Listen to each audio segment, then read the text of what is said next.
And when you're in the real radio professionalism, what you learn is you've got to meet the moment.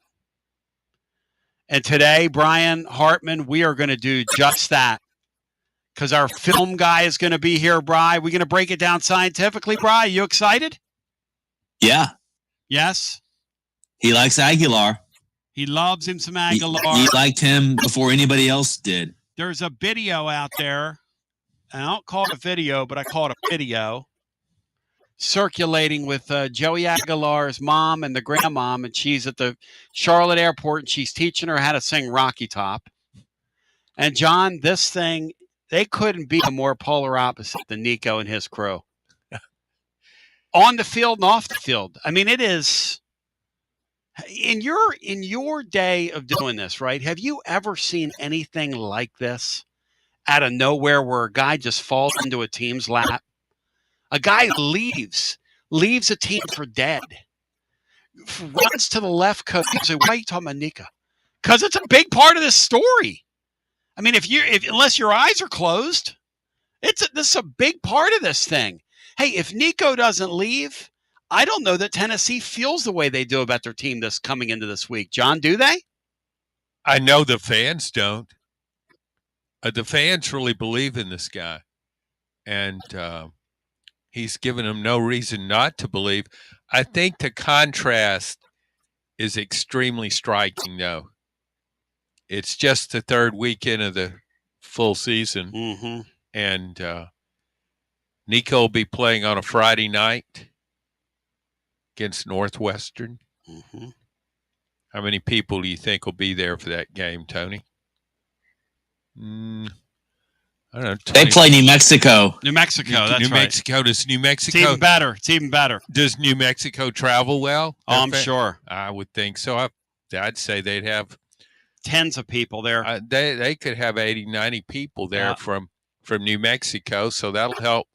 That'll take out a couple of rows of the Rose Bowl Stadium, iconic stadium, and then you'll have about, 18,000 Bruins fans show up. Hey, Matt Dixon, the infectiousness of introducing somebody new into an equation, the Mets are about to get bit maybe if this works, because they gave Drew Gilbert away, and all politics are local here.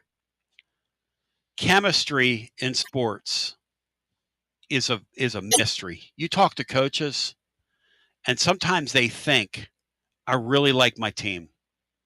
And then they get into a season and they realize, I don't like my team. My team doesn't gel. Drew Gilbert, Matt, there is a clip going around of Drew Gilbert, who is a total nut job. Describe, Matt, that cut up that somebody's done that I'm getting ready to tweet out here momentarily, and what this Gilbert guy has done for the Sanford. When he got there, they were moribund when they called him up. They were kind of going through the motions of their season. Where are they now, Matt?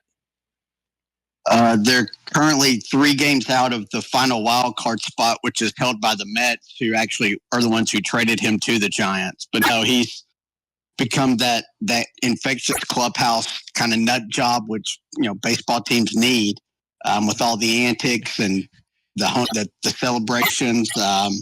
There's even the weirdest one is one of their guys choked him after he hits a home run. So whatever that is, but just that infectious, that winning culture and personality that he brought to Tennessee. He kind of defines the Vitello era probably more than anybody. And I think he's was the most important player to get the baseball program jump started. I think he's, and he had the hit against Wright State, obviously kind of launched the whole thing, but just that clubhouse presence and that winning culture, that's who he is. And it took him, about a week or two to get going there with the Giants. But once he did, he's kind of taken off, and their team's kind of taken off, and they might sneak into the playoffs, which makes them a very dangerous team, because they'd be one of these hot teams that's been in playoff mode basically for a month and a half. I just showed that to you, John. What do you think of a major leaguer acting like that? And those guys are looking at him like, where did you come from, man? That's one of the funniest baseball dugouts I've ever seen. You know what I thought of where he would have been a great fit was on those late 70s Yankee teams with Billy Martin and Reggie Jackson. Exactly. Oh my gosh, can you imagine? Throwback. Because I could see Billy Martin trying to, for real, strangle somebody in a dugout. But Drew Gilbert, you think of him as a guy. Yeah. Okay, the college season, it's pretty long, but it's nothing like a major league season. I mean, those guys you're talking about, the Giants, are kind of going through the motions. Well, it's 162 games. You can't stay in a manic state for 162 games unless maybe you're Drew Gilbert, and then maybe you can pull it off. They called him up, and his career was sputtering. It's his third professional organization. And at some point, Matt, I would love to get him on in the off season, because at some point, Matt, he must have decided, kind of like Aguilar. I mean, I'm out of chances. You think about Aguilar this year, we tied into Gilbert, but at some point you see these guys and you get to their careers where, and Chuck Noll, who you covered, used to tell guys, hey, it's time for you to get on with your life's work. That was a brutal. That's what he used to say to me when he would brutal cut him. assessment, and he would say it matter of factly. Yeah, it's time for you to get on with your life's work. And he would even use it talking to the media about a player, and they'd ask about somebody to come out of nowhere, and he'd just say, well, I think it's time for Bob to get on with his life's work. And Aguilar was a perfect example of that. He knows, this is probably the end of the road for me. And what an incredible Brooks Austin's going to join us, the film guy, coming up later in the next hour. What an incredible opportunity this is for Tennessee, but for him. Yeah, we talked about this in the off season about he could become the story in college football. I mean, almost the face of college football. Yeah. And you almost have to do it, thinking of Batman and Two-Face, you almost need Nico's face included in the picture because that's part of the story. I had somebody email me yesterday and go, why do you keep talking about Nico? It's disrespectful to Joey Aguilar. I'm like, first of all, that's an idiotic, stupid take. Secondly, and I didn't even reply to it because I don't reply to stupidity. And secondly, you can't tell one story without the other. I mean, they are so linked. Matt, we were so left for dead back in the spring. We thought we were in such trouble. And look, I'm not going to canonize this guy like the saint of college football yet. But John's right. This game lays there right now at 3.5 as a pick'em on a neutral. 3.5 points.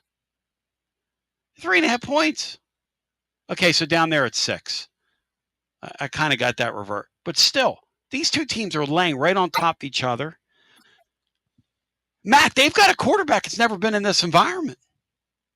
I mean, Tennessee's got a golden opportunity here. I don't know if they're going to cash it in. I don't pretend to know. I know Georgia's got a lot of talent. We all know that. But, man, what a chance this is here. What a chance. Yeah, it's an incredible opportunity. Probably the worst thing that's happened this week from Tennessee's perspective is that line's gone down because, obviously Georgia doesn't need motivation when a Kirby team's playing Tennessee, but that's probably the only negative thing that's come out of these first two weeks is that line's kind of been cut in half, which I don't like. Obviously gives you some optimism. And, on the flip side, you mentioned Aguilar and his kind of last chance and all this. The big thing about Gunnar Stockton through 2 games is he's not taking those chances. They're not pushing the ball downfield. He's checking down a lot. It's kind of an interesting contrast.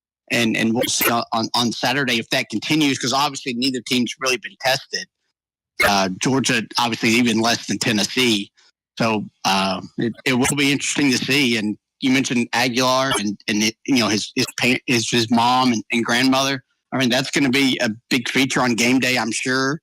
So it's a huge opportunity for Tennessee and just the program to make a huge statement and really kind of flip, the SEC, on its head when you consider how much Alabama struggled against Florida State. Texas has already lost a game. I mean, you could have the top 3 teams in the preseason all have a loss, by the 3rd week of the season. Well, you look at the wide receivers, they've heard all offseason how they should have gone out and gotten somebody from the portal, that what they have isn't good enough. They've had to listen to that all year. And the whole thing about wanting to prove Joey Aguilar and make him look good is also motivating them. So I think you've seen Staley and you've seen Matthews sort of step up so far. You know what else? Which is good. You know what else is motivating to those guys? Nico's camp leaked to the press that those guys were hoopties, and that's why they left.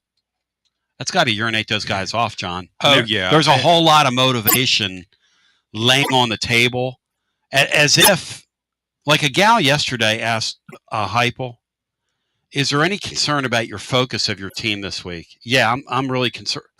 I mean, when a question like that's asked at a press conference, Georgia week, Bill Martin needs to walk up there and go like this.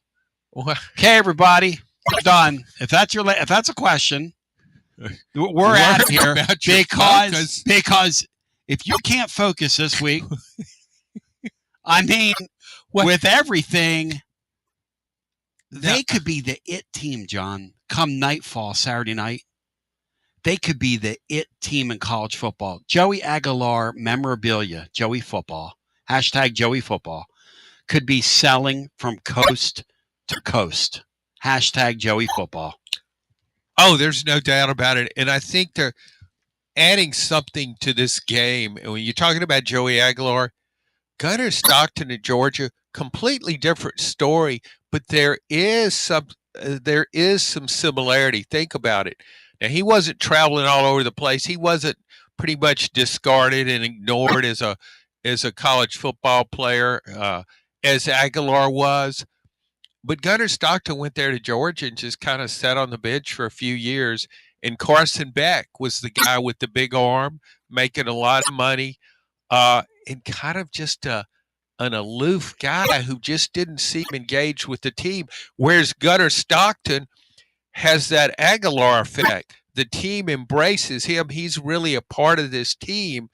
And I don't think either one of these guys will be affected by the enormity of the moment. I think that for them, this is a kind of a dream come true type game. It's an opportunity, yeah. And Gunnar Stockton also, I think it's a factor. He hasn't played in an environment as hostile as this one, but he has played in college football playoff games. I mean, he showed me something against Georgia when he came in there against Texas in the second half after Beck was hurt. I think the moment's not too big for him. I don't know how talented he is.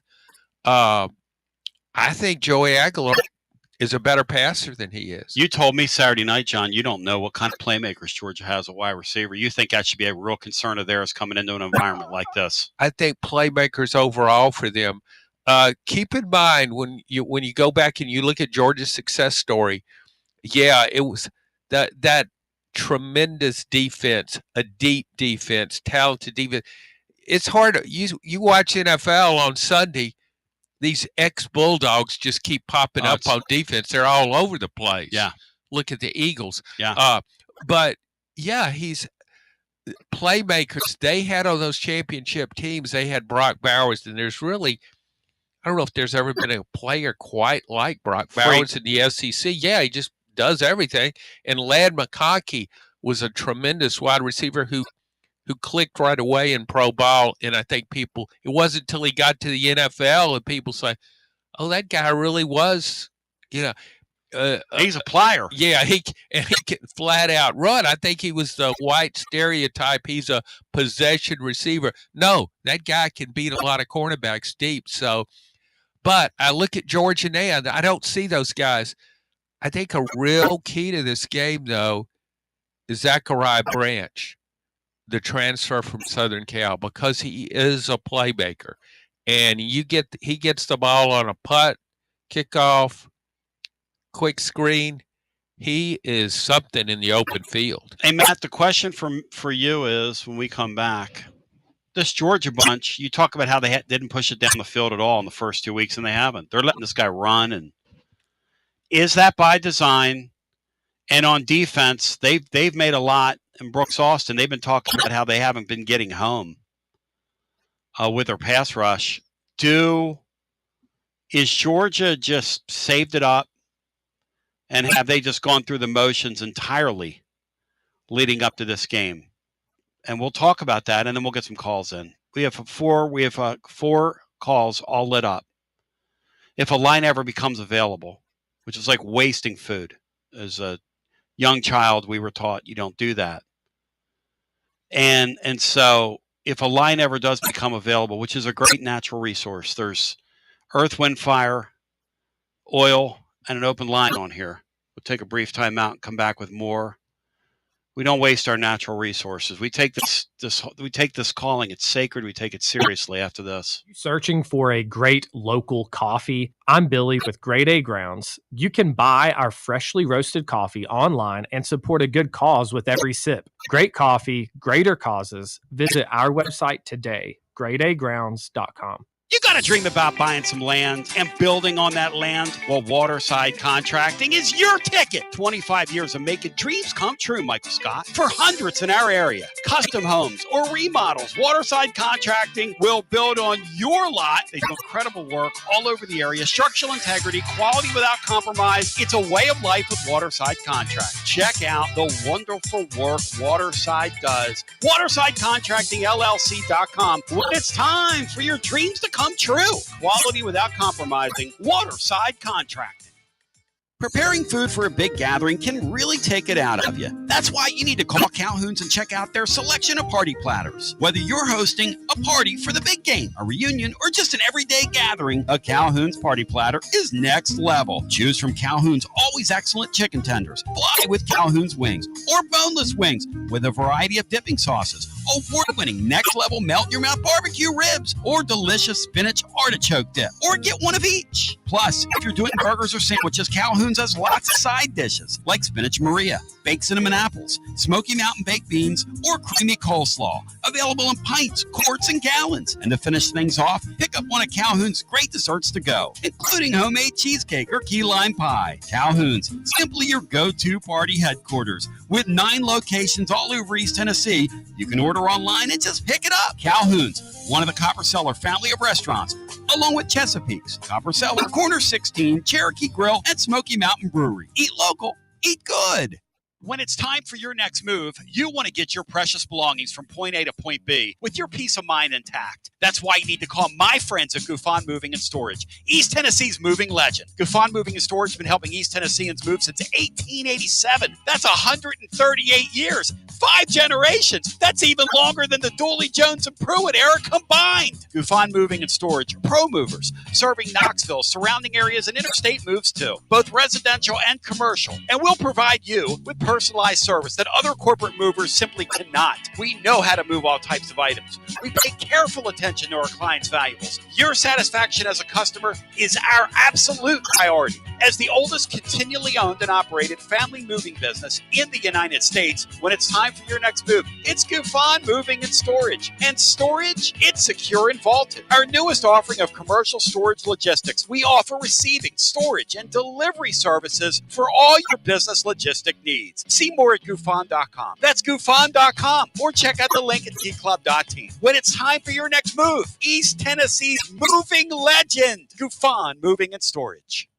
Why limit great savings to just one weekend? This year, our Labor Day special lasts all month long. It's the September Smart Comfort event from Pipe Wrench Plumbing, Heating, and Cooling. This month only, enjoy valuable home comfort upgrades at no extra cost when you install a new HVAC system or water heater to prepare your home for the colder months ahead. This September, you can get a free furnace upgrade with qualifying HVAC system installation or free sediment filter with water heater installation. Pipe Wrench is your partner for energy-efficient and cost-effective upgrades that keep your family comfortable and safe year-round. We make it easy with free on-site estimates for replacements and free second opinions on repairs.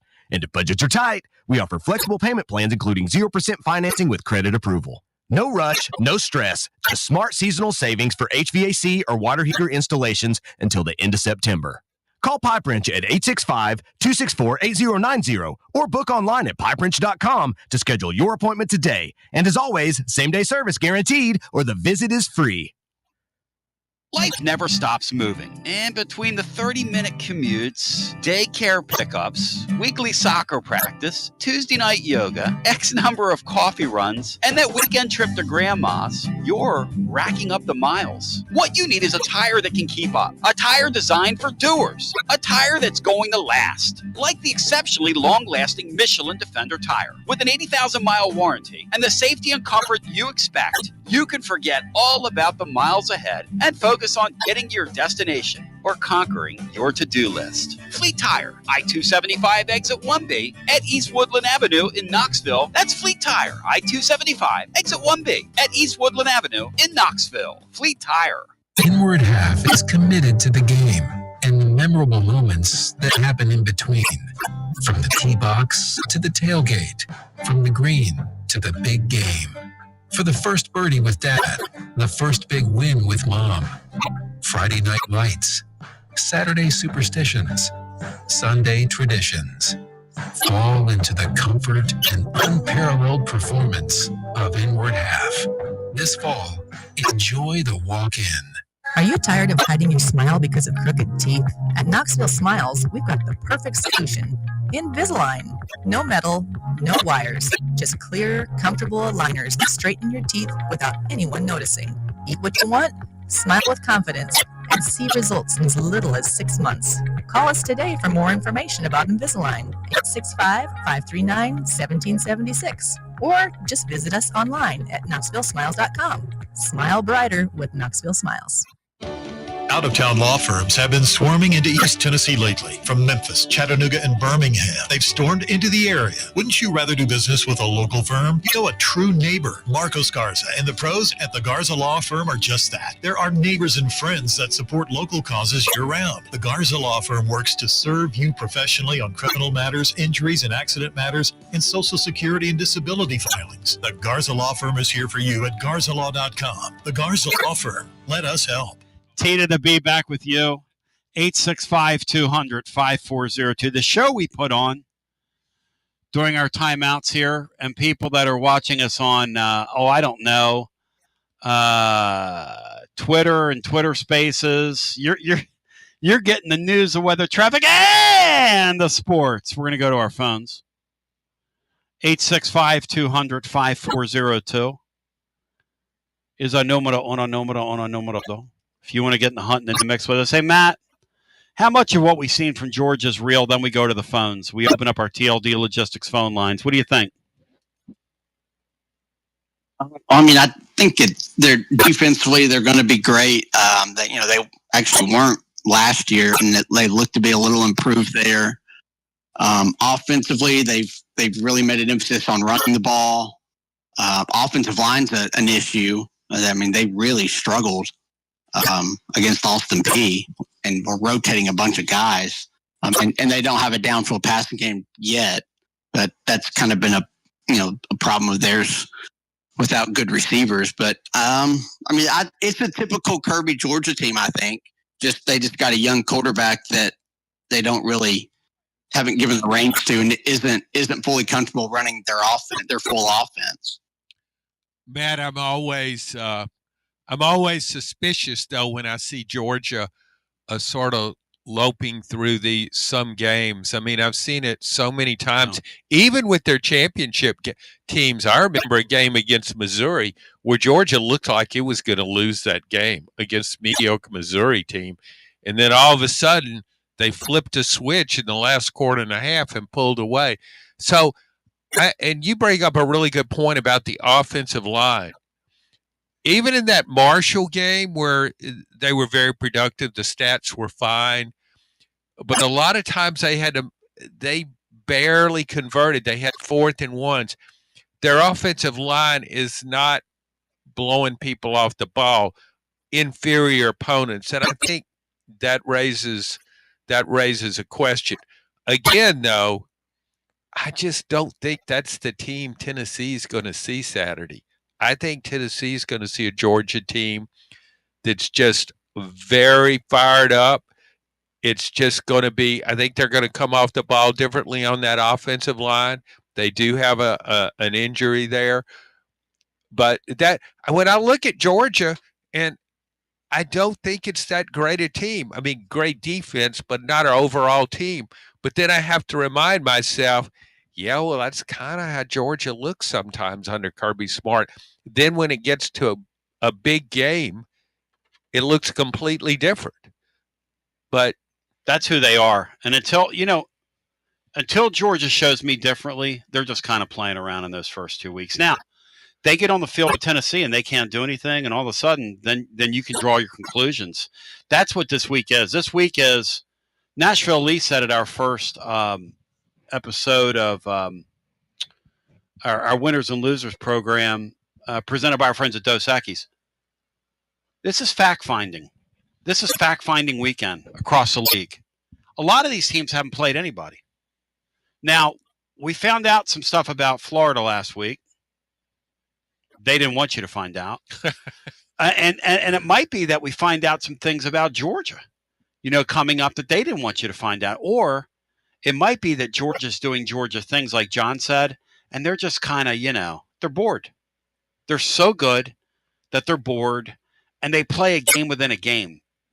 Week 1, when they ran the quarterback like 8 straight times, that's playing a game within a game. That's saying, we're going to use this game to run some stuff here. This is a kicking scrimmage that people paid to get into. This is just like we're back in the spring. Marshall has 65 new players on their roster. We know if push comes to shove, we can line the ball up and beat them later. Let's run Gunnar Stockton 8 or 9 times, and let's work on this play, and let's work on that play. And I really do think that Kirby Smart does that. The other thing I think Kirby Smart does better than anybody is figures out a way for his team to keep an edge. And Matt's right. I didn't even think about that yesterday.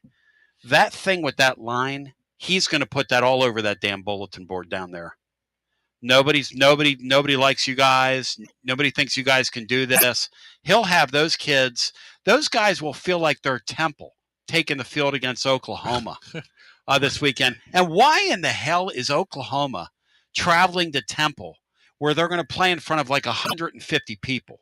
I mean, Nico's going to play in front of more people Friday night than Oklahoma and Temple Saturday at noon in Philadelphia. I mean, are you kidding? Why would they do that? Temple? A home and home with Temple? Let's go to the phones. Hello and welcome in. You're on your TLD Logistics phone lines. Hi.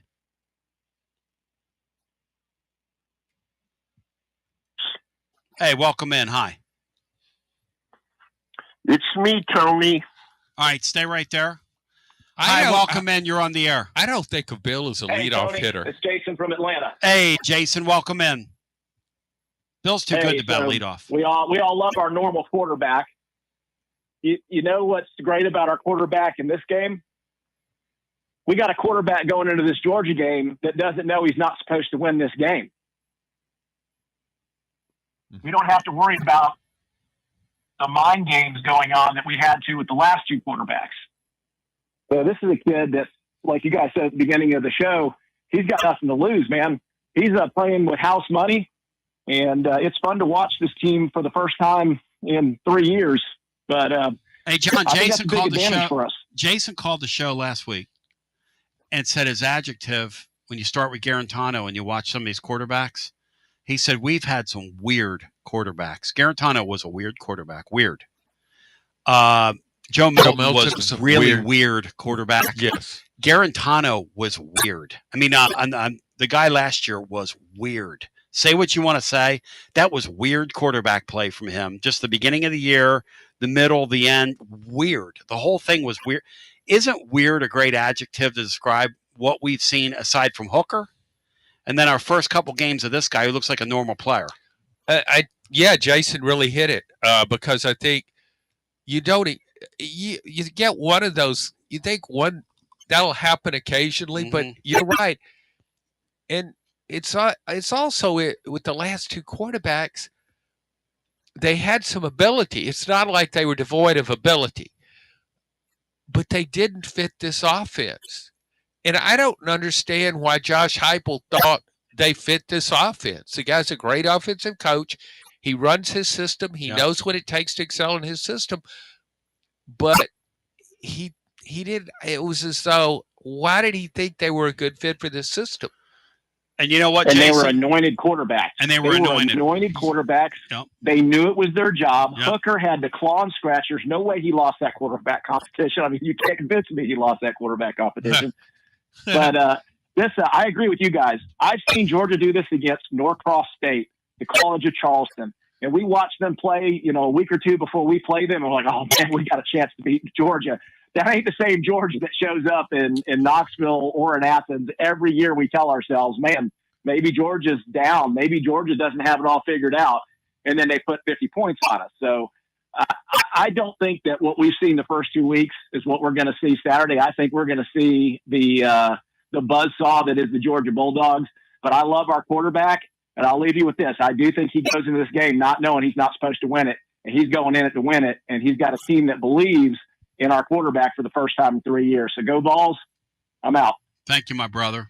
Well, the thing about Aguilar, when you look at all that he's overcome, I mean, he's been sent the same message again and again ever since he was a high school quarterback. Say, Joey, you're not good enough to play college football. Yeah, you don't belong. You need to do something else. I mean, It's time to get on with your life's work, as Chuck Noll would say.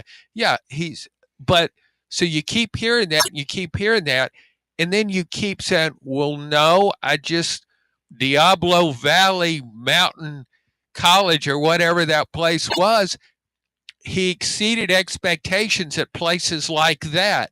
And so when you keep doing it, it builds up your confidence to an incredibly high level. He's not cocky, but he really has great self-belief. And that's such a big factor in playing quarterback. Oh, and Watson Brown texted me right at the beginning of that Syracuse game, couple series into it. He says, Tony, that team believes in him. They last week I kind of spoke out of turn because he says, look, I don't want to put the last guy down. But his message was that team believes in him a lot more than they ever did the guy that played here last year. And coaches, let me tell you something. Coaches that coach that sport can tell. That body language thing is real. That is a real deal. Hey, Nico the other night, and again, I'm not going to try Nico's case. That's not what we're doing. But we're talking about these two guys are linked. You can pretend like they're not, but they are. I mean, and just because you pretend like they're not doesn't mean they're not, because they are linked. Nico left Tennessee for dead. Joey football was left for dead. That moron that stood up there last year at the Big Ten Media Day, who's been way over his head. I mean, he's at UCLA because UCLA is out of money. They don't care about football anymore. That's why Deshaun Foster's there. I mean, let's just call this what it is. So he stands up there and says, I'm Deshaun Foster. I come from UCLA. We're in Los Angeles. Any questions? Yeah. Okay, so I wonder, Matt, if they had a do-over, would they still take Nico? Because I saw a guy the other day with UCLA throw an interception with the game on the line. It was winning time, which is how you're judged. All these guys are judged by that. And he threw a ball to a safety that was right in the middle of the field. And then there was a guy right behind him, and there was nowhere to go with the ball. Total misread, total mistake. I mean, I hate to use the word choke job because that's a little harsh. But, I mean, and then he puts that towel on his head, and he sulks walking off the field. And there's nobody around him. He is completely disconnected from that team like he was from this team. Matt, how Josh Heupel lucky have we gotten in this thing? Or is it too early to say that because we haven't played a real football game? I mean, that's another question to ask, right? And then we go to the phones.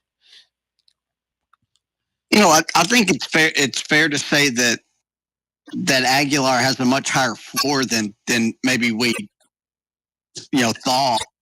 Just the way he feels comfortable and looks comfortable in the offense, the running tempo, like all that, regardless of the opponent, I think all that's real.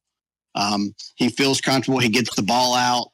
They obviously trust him to run things and let him do some of the scramble stuff. So all that's real. So it does feel like Tennessee might have come out ahead on this deal. Well, will we ever be able to tell whether UCLA made the right choice given the team around the quarterback? No, obviously not. Back to the phones we go. I mean, Aguilar would have basically the same stuff that Nico has there if he stayed there. I mean, that team's awful. Well, the intangibles that Joey Aguilar has and the ability to rally a team around him and the belief that players might have in him, I think intangibles like that would be lost at a place like UCLA. And just, as Matt says, there's just not enough talent there right now. It doesn't matter. Yeah, maybe you can make you better, but gosh, I just really wonder if Nico will be playing at the end of the last month of the season. I kind of think he won't be. Seeing that video with Aguilar's mother and the grandmother, and how just precious that is in an era where it's all about the money, where the school can't wait, and all these schools, to send your next assessment for your tickets. They can't even let the season breathe one game, and they're sending out missives to the fans. Danny White, I mean, you talk about a guy that never listened to Billy Joel back in the day. That guy doesn't have to leave a tender moment alone for 5 seconds. It never ends. And then you get a story like that. That's just so saccharine sweet, man. And you know what? You got to hold on to those things. Like I was talking to a buddy of mine today. He said, do you realize how lit it's going to be at Calhoun's on Friday? And I said, well, I don't know. He's going to be crazy down there. And Matt Dixon, when I summons Tony Vitello to the bandstand, and I text him later on today and invite him down there, you think he'll show up, being the ham he is? If he's in town, yes, he'll be there. He'll probably grab the headset from me before it's over and host the show. What a ham. It's just make sure Barney Boy doesn't call in if Vitello's on. Back to the phones we go. That was one of the more disgraceful displays. Oh, I was on hand for that one. Did you find that disgraceful? It was. A buddy of mine called and read me the riot act that afternoon. He said, what is wrong with you putting that guy on with him? I said, I thought he'd celebrate him. He said, Barney Boy? To the phones we go. And let's go back to our busy phones. Hi, you're on the air. Tony, Billy with Grade A Ground. Oh, the great Jennifer Bring Morris. it on a Tuesday. Well, the great Jennifer Morris, who presents John Adams, took you up on your offer the last time you made an offer on here. She said, Tony, you talk about some coffee that put some pep in my step. She's hooked, man. She's hooked. Oh, I'm so happy to hear that. I was going to shout her out today, too, and there were several others that took advantage of that as well. So, yeah, that's awesome. I have a couple of things I want to talk about today. I heard a comment yesterday about the wide receivers, our wide receivers, and really not proving themselves yet. And I kind of want to touch on that a little more. I think we've seen some of their potential with their athleticism, the speed that they have shown. But I know we're facing Georgia, and that's going to be a whole different story. But if we look in the past, what Heupel's done, his scheme has always made wide receivers look good. And we can look at Jalen Hyatt just as an example. But I want to mention that every year we see wide receivers running wide open, whether it's a deep route, crossing route, whatever that may be. It's just the last 2 years we've had guys that couldn't hit the wide open wide receivers. And so I think I want to get your all's thoughts on that with with this week's game, do you see that happening against Georgia? And do we see Joey football hitting those targets? I don't think you'll see that as often against Georgia. If you look at the history, even with Hendon Hooker against the Kirby Smart defense, Kirby Smart was a safety. I think he made all SEC. He was a safety at Georgia back in the late 90s. That's his position of expertise. He recruits and develops really good defensive backs. And Adam Sparks, who does a great job of covering our team, covering Tennessee for the New Sentinel, is very analytical, watches a lot of stuff. And we were having this discussion about Tennessee and Josh Heupel's system wants to create space with the receivers and DBs. In most teams, they dread the thought of that. They don't want one of their DBs matched up one-on-one in space with an SEC wide receiver. Georgia doesn't mind that so much because it usually has elite defensive backs. So it's probably less impacted by Tennessee's offensive system than most teams. However, go back to Alabama, that 2022 team. You would think Nick Saban, he certainly has defense, a secondary with talent. There were a couple of NFL guys in that secondary that Jalen Hyde, as you mentioned, he's just running wide open all the time. What was interesting is Kirby came with the key that year. And it was after the Alabama game, but the key is, and this is what NFL teams now do to Patrick Mahomes. I'm going to take two safeties and stick them high, and you're going to have to do something underneath if you want to move the ball down the field on me. The deal, Billy, Saturday is going to be Tennessee, Umeroff, if he ends up starting at guard, is going to be the guy on the spot because they have to be able to run the ball. Because Georgia is going to force you to check it down and to run the ball. And the thing they've been able to do in the past couple games with the Vols, and even in the Hooker year, because they've held Tennessee to 17 points that's the high water mark the Vols have had in this era where even the video game offense that year couldn't really muster what they wanted to, couldn't go like they went. You've got to be able to take advantage of what they give you, and you have to execute it. And in those games, we just have constantly gotten behind the sticks. Yeah. And when they get you in second and long, you're in trouble. When you play a defense like that, you're in big trouble in second and long. In 22, I went down to that Georgia game, and I'm going to draw some comparisons here in a moment, but sure. The atmosphere was electric. It was crazy. It was raining. There were a couple of chances that Hooker had to hit some open wide receivers, but I think it's very different because we're going to be playing at home now, and we have a quarterback that it seems that can make those throws. So I actually, it's going to be hard to draw an exact comparison, but the Bama game from last year, I see a lot of similarities. We have a dual threat quarterback, but we also have two teams that are not what they were in the past as far as star players. Now they both were very talented teams, a lot of talented players, but very different than the years past. And so I'm drawing some positivity from that because, last year with a lesser of a quarterback, we were able to go out and beat that Alabama team, which I see this Georgia team has a lot of similarities when you look at the two. What do you think, Matt? Do you see similarities? Has there been a dip here with Georgia?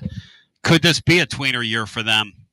Their best two edge rushers were drafted in the first round of the draft. So when we talk about that, they've lost a lot. I know as an Eagle fan, their best safety. We don't win the Super Bowl without all those Georgia players, and that's just one team. I mean, half of our defense in Philly comes off their roster, and you cannot continue to lose players like that and one day knock it up and go, okay, we've slipped a little. Matt, have they slipped enough? That's the question. Yeah, I mean that overall depth, I don't think they're nearly what they once were because of the portal. And it's a good point because there's not, entering the season, there wasn't a whole lot of like star power in the SEC. That's right. It's a really good point, especially on the defensive lines. But I don't know. I just think Georgia's. I mean, they've got all the talent. They're well coached, and their schemes just have matched ours, and it's just been better than Tennessee's the whole time Heupel's been here. Hopefully, maybe that can flip. Their quarterbacks have just killed us in all these games. So then that's kind of the X factor with Stockton. You just don't know what you're going to get out of him. And compared to that Bama game last year, as talented as Milroe was, he was really, really bad in that game. And that's how Tennessee was able to win. Yeah, he missed so. You talk about a guy that missed some throws, but here's the thing, as well. That environment, when you're playing in our stadium, it does that to people. I mean, that's got to be a hope. Because here's the other thing, Billy. One of my concerns Saturday, when I think about what Georgia can do, is I don't know if I trust our safety play. I think they could maybe be had, but again, is Gunnar Stockton and their passing game, do they have enough to have their way? Past Georgia teams did. Past Georgia teams could have turned I think our safety is what we have right now, inside out. But this thing's really intriguing, man. It's like waking up with some grade A coffee, man, in your cup. You know what I mean? That's right. So do you have a special today, or did you just call to talk sports? Talking sports today. No, just got back in the country. Bino would be proud. I saw nothing but New York Yankee hats everywhere in Europe. That was crazy. No, just calling to talk ball. Excited about this weekend. Yankee hats? Everywhere. That's utterly disgusting. Thank you, Billy. You're my man. Love you. Have a good one. Thank you, brother. Great egg. Looking at this streak they got against bad streak, I think the offense has yet to, in any of the games, I think the only game they reached 20 points was the COVID year when they got a fluke defensive touchdown on the first play of the game, or something happened really weird that got them over 21 points. There were 21 points. Every other year, it's been less than that. Brian, every year. Below 20. It's like every year, Brian, the amount of first-round draft picks. What is going on here? The amount of first-round draft picks on that roster every year, it's totally out of control, John. What the amount of talent Georgia has in the NFL right now. No question. Georgia did a great job of recruiting and evaluating. And you go back to the 21 team, yep. When it's starting defensive tackle Jordan Davis, these are 350-pound guys that can move. They put him on, send him to the bench, and they bring in Jalen Carter as his backup.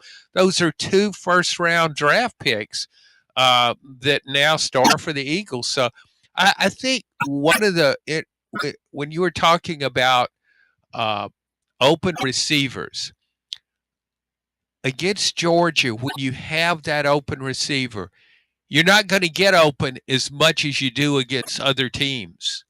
But when you have that open receiver, you need to capitalize. And I think that's maybe one advantage Tennessee has with Aguilar that it didn't have with the last 2 quarterbacks, is he seems to be pretty accurate on these deep balls. And when that opportunity presents itself, you need to hit it, and hit it for a touchdown if possible. Hey, Matt, will Georgia try to bait him into seeing things long that aren't there? Like, will they look at that throw with ETSU, that improvised throw, and try to bait him into doing that over their safeties? Yeah, possibly. I guess it really all depends on how Georgia defends Tennessee's running game, whether they can stick with that too high shell look, yeah, or whether they have to bring an extra defender in the box. I mean, that's what that 22 game. I mean, everything went wrong, but Georgia's like front 3 dominated the line of scrimmage where they could basically drop 8 and still get pressure. Like, there was just nothing that Tennessee could do offensively, and it's kind of been that way the last couple of years. Georgia basically didn't let Tennessee throw it all last year. And Tennessee had some success on the ground in the first half, but I don't know. Tennessee just has to be able to, like John said, however you do it, you're going to have to make some plays downfield in the passing game. 865-200-5402. I just keep going back to this. You got two quarterbacks that really have never really been in this spot. And whoever handles it better, you're probably going to win the game. I mean, it's a very silly, simple thing. If it comes down to line play, they're going to win the game. I mean, they're just going to be better on the line. They have 5-star guys all over the place. Now, it might be a tweener year. Might be a couple guys that haven't panned out. And you don't know till you get in that game. With a lot of these teams, you really don't know till you get in that game. Because both teams, for the first time this year, are going to get punched in the face. And how are you going to respond to that? So we go back to our phones. And Grade A Grounds, Billy, great call. Hello and welcome into our next call. You're on the air. Good day, Tony. How are you? Doing great. Thank you for calling. John Adams, presented by Jennifer Morris. Next move, SmokyMountains.com. You're on the air. Hi. So, a couple things. You're talking about UCLA plays New Mexico State or whatever. Have you looked at Ticketmaster and seen those ticket prices? You're talking about filling up the stadium. What is it? They're $12 to $15 a ticket. I thought you were going to say they were going to actually pay you to take a ticket. Well, that's with the coupon only. Wow. And, yeah. So, I can't imagine, like you said, 90 people maybe. I mean, because, I'm assuming California is known for their high school Friday night lights, right? I mean, I would think there'd be a better showing. Man. That is a really good point. Friday night, they're going against all that great high-level high school football that's played in Southern California. I mean, who wouldn't want to go watch UCLA and New Mexico battle it out? I tell you what, I wonder how many Texas high school games Friday night will outdraw the crowd at the Rose Bowl Stadium. Whoa. You'll have that here in Knoxville. I agree with that. Because I bet you they're going to have about 15,000 before the year's over. Especially with that loss with UNLV, because the winnable games for them are going to dwindle. You're going to end up with Nico's Nation of 3,000 over there, and it's going to look like a Tennessee practice. His cousins are going to be playing Coke can football on the sidelines while the game's going on, like a Tennessee practice last year, where they're over there playing Coke can football. Is that like one of those Buzz or Butch Jones gimmicks on the sideline? No. The kids are over there throwing the ball, go long, and they're throwing the can to each other. Is there any Coke left in the can when they I don't know. Yeah. I don't know. So, I'm sure that y'all can all count on this. The fact that he checks down to more than one receiver, unlike last year, was, that's the most gratifying thing to see so far this year. It's just that he goes through his steps and goes to 1, 2, 3, and 4 receivers. I don't recall ever seeing that last year. I don't. Jerry Garantano was talking about that in his film breakdown that we linked to today on the blog with the ETSU. The fact that this guy's not afraid, even in a game like that, to kind of work through his progressions, Sean. I mean, it's crazy. But I don't think he'll have that kind of opportunity this weekend. No. This weekend, he can't be holding the ball. No, this weekend you got to get it out, which he will. He's a veteran player. He's done this a time or two. Well, I just think Tennessee, I wrote this a couple of days ago, Tennessee has gotten better running the ball each year against Georgia. Now, that might have had something to do with Georgia's schemes. However, Georgia's really good on defense, but it doesn't take out Jordan Davis at defensive tackle and replace him with Jalen Carter. I mean, it's good on defense, but someone mentioned earlier, the star power, not quite as high. And I think that could be a factor. I think Tennessee's going to be able to run the ball some of Georgia in this game. I would like think to think so with 3 running backs. Those are pretty good running backs. Yeah. I wonder what they do with their running back rotation in games like this. I wonder if they continue to rotate or they find the hot hand and stay with the hot hand. It's going to be interesting to see what they do with their stable this week. So one more question. and I greatly appreciate your time today. Is our defense better than their offense? We won't know. We won't know till we get there. I don't know how to answer that. I'm worried about our safeties. I'm worried they're going to move our safeties around and hit some passes and get us in space. And I'm a little worried about our linebacking play in this game too. But we'll see what happens. Okay, one more thing. Yeah. Do you feel like, here's something I've noticed. It seems like Tennessee, everybody tries to say what they say about Tennessee, but it feels like we're the most sought after hate school by other schools. Like Georgia has, like you said earlier, Kirby circles this game. You know, Lane Kiffin always wants to beat us. Alabama hates us. Florida hates us. It's like there's no other school, I don't feel like, in the SEC that has the target like we do. Oh, I don't agree with that. I think. Thank you. Great call. Yeah, I think fan bases hate Texas more than any other school now in the SEC. I know because of the money. Because of the money, just because obnoxious. it had its own TV network. Yeah, it's it's the Notre Dame of the Southwest. Yeah, and so I think there's, in that sense, these traditional SEC schools, I think they kind of meld together against Texas. I think most fans in this conference, unless the outcome would affect their team status in the standings, I think most fans will pull against the old school SEC teams against Texas. From my perspective, I think that when we were thinking about doing the three permanent opponents, Tennessee and LSU were the teams that were hardest to pick. Tennessee and LSU had like 5 or 6 teams you could plug in there as the 3 permanent opponents and satisfy it. And so the Vols do have like an interesting line or tentacles that run through the deal. And then the other thing that we have that I kind of love is our fans online. How do I put this? They're Twidiots. and that kind of marks you a little bit as well. So, and that's fun. I mean, Rapper Andy said he's going to have something for the Georgia game. He said, I can't do it to ETSU, but the man's an artist and he's going to have something for the Georgia game. So we continue with more on the other side. We'll get some more calls in. Brooks Austin, bottom of the next hour. So we're going to continue to sweep through some phone calls and continue after this. Whether it's baseball, football, softball, church groups, or schools, if you're raising money, do it with locally roasted grade A grounds coffee. I'm Billy Miller, a Vol alum and Knoxville native. You keep 40% of sales, and we donate 5% back to our East Tennessee community. Get started today by visiting our website at gradeagrounds.com. Score a TD every time with T3 Vodka. T3 is Tennessee's premium vodka, handcrafted with passion, precision, and a whole lot of pride.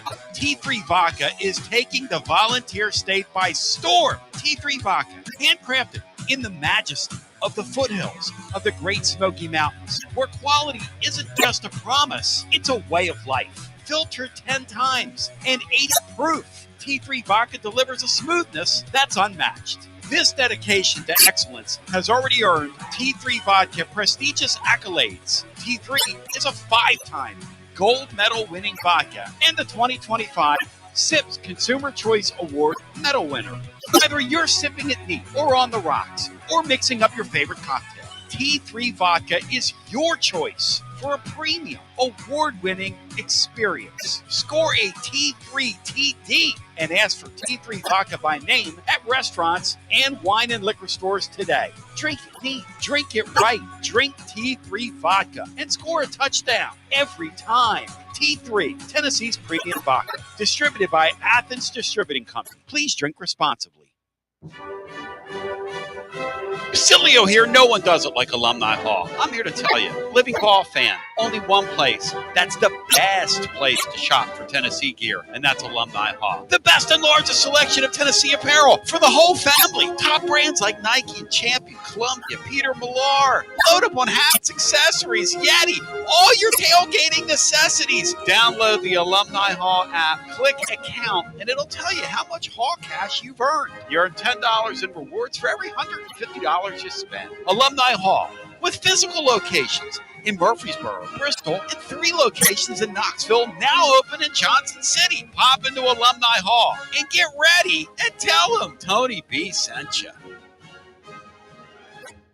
Hi, I'm Jim Simpson, owner of Simpson Meats. When's the last time you grilled a really good burger or steak? One your friends still talk about. Our goal at Simpson Meats is to make that happen every time you have a cookout. All of our cuts of meats, steaks, burgers, briskets, and pork are always fresh, flavorful, and sustainably sourced. We are family owned, so we know the importance of knowing how and where our food is raised. We have been putting quality first since 1888. Visit our butcher shop off Lovell Road or online at simpsonmeats.com. Okay, so we really need uniforms and equipment for this season. Can I trust you with that? Cool, I'll just order them online. What? Yeah, I'm going to hop online and I'm going to get them ordered. Hold up, that's not a good idea. We shouldn't just spend money on some random online retailer, okay? I mean, it seems pretty convenient. Trust me, it's a terrible idea. Let me simplify this for you. SM Athletics. Okay, how do you pronounce it? SM Athletics? They're the go-to for uniforms and equipment, whether it's for universities, high schools, youth leagues, you name it. So why wouldn't you rather go with professionals who can guide us through the process, design the perfect uniforms, and deliver the best equipment? Yeah, I guess that makes sense. What's the name again? SM Athletics. Right. It's definitely smarter to go with a company that emphasizes customer service, fair pricing, and, of course, excellent products. Exactly. So, yeah, I guess it's settled then. For uniforms and equipment for all sports, it's SM Athletics. Yeah, it's another day, but what kind of day is it really? A day of doom scrolling? Laundry day? Nah, it's a White Claw day. Light and refreshing tasting, uniquely cold when filtered. There's an iconic flavor for everyone. So grab a pack, grab your friends. Make the most of each day with those who matter most. When you're together with White Claw, every day is a once-in-a-lifetime experience. You just gotta grab it. White Claw. Grab life by the claw. Please drink responsibly. Hard seltzer with flavors. Alcohol also works Chicago, Illinois. Got a problem tree looming over your home? Call ECR Total Landscapes. Whether it's trimming, removal, or storm cleanup, our certified pros get the job done safely and efficiently. We're licensed, insured, and ready 24/7 for emergency calls. Big or small, we cut them all. ECR Total Landscapes. Call now for a free estimate, 865-384-2012, and mention promo code FANRUN for free stump grinding on any tree removal now through the end of the year. Also, visit us at ecrtotallandscapes.com. Basilio here for Budget Transmissions. TGMD, the great Matt Dixon, took his Ford Escape to budget, and like our gold bullet back in the day, it was a total mess. And now, Matt's back in the game. He's got a new transmission, axle, wheel bearing, both radiator hoses, engine mounts, coolant hoses. I mean, his Ford Escape was about to escape to the junkyard, but he didn't begrudge it. He took it to budget, and now he's on his way back to Omaha. Budget Transmissions, over 30 years in business, conveniently located in Bearden. All extended service contracts are honored. A gold certified Repair Pal member. 865-584-4391. 865-584-4391. Budget Transmissions. Don't begrudge it. Take it to budget. Hey there, Basilio family. Jennifer Morris here with Keller Williams Realty. The countdown to fall football is on. Is your fall plan missing the perfect home to watch the Vols make another playoff run? If a new view is on your game day checklist, I'm ready to help you find it. Don't wait until kickoff. Give me a call today at 865-694-5904 or visit my website at nextmovesmokymountains.com. That's nextmovesmokymountains.com, and go Vols. Josh Collins at Collins Insurance Agency. At Collins Insurance, we strive to ensure our customers receive better coverage along with bigger savings.